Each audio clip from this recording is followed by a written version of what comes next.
Thank you. Thank you very much.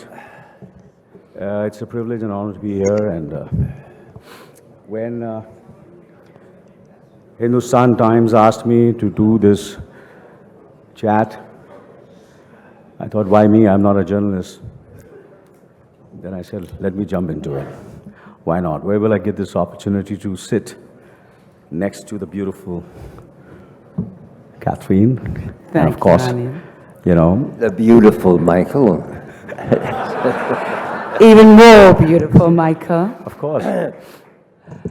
And of course, you know, actors who have influenced, motivated, inspired, and of course, entertained the entire planet.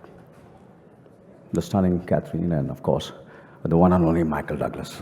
Thank you. Please. Thank you. Thank you. Thank you.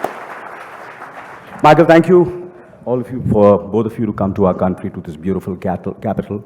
My first question to both of you is, you all have been together since 20 years, you've been married for 20 years, so I've been married for a long time too. So I want you to reveal, what's the secret of a happy, loving marriage? Catherine, you go first because you're the boss. Okay, I go first. First of all, thank you so much, everybody, for coming and having us here. We're delighted to be back in India. It's a country that's very close to our hearts, and we just love coming here. So thank you very much for your hospitality and the invitation, and to meet Anil, which has always been a treat. Well, yes, we have been married for nearly 20 years, and they said it wouldn't last. But it's been a wonderful journey of real love and friendship. I think I was lucky enough to marry my best friend, and we were together through thick and thin. And I think the secret is for our relationship is just being kind to each other, retaining our sense of humor. We've just been blessed with two amazing, beautiful children who inspire us as grown-ups every day, and rejuvenate us all the time. But truly, the depth of our relationship is that we're kind to each other, and we're best friends. First, you marry somebody 25 years younger. Then you find out the first time you meet her that you have the same birthday. We both have the same birthday.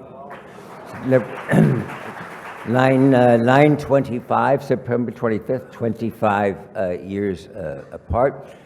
And then you tell her on the first night that you met her, I am going to be the father of your children. And then you see how that goes over. And then you remember and you remind yourself that no matter how much effort we make to strangers, because we all tend to make more of an effort to strangers than we do to the person that's closest to us, and remind yourself just how important he or she is, and don't forget it. And then finally, happy wife, happy life. So. Michael, I want you to, you know, I read somewhere that your dad, the great Kirk Douglas, wrote a letter on your 19th or 20th anniversary? 19th anniversary. What was the letter? I want you to share the letter. You know, I follow you, so I read the letter.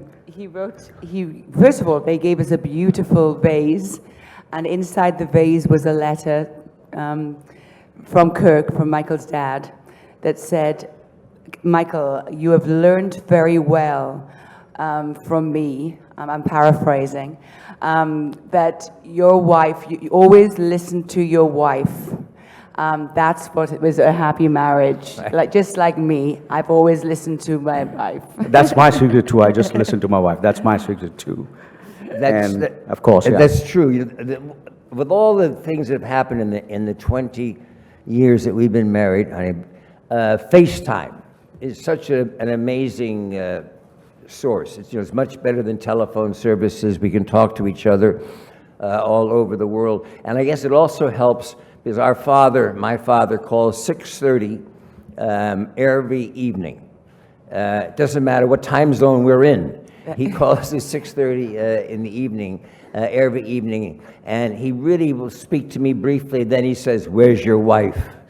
And so it also helps if you have a father-in-law who adores his daughter-in-law. Well, he's an outrageous flirt. Outrageous. And if he wasn't 103 on Monday, I'd be very, very, very annoyed. But when you're 103, you're allowed to flirt with any woman, especially your son's wife.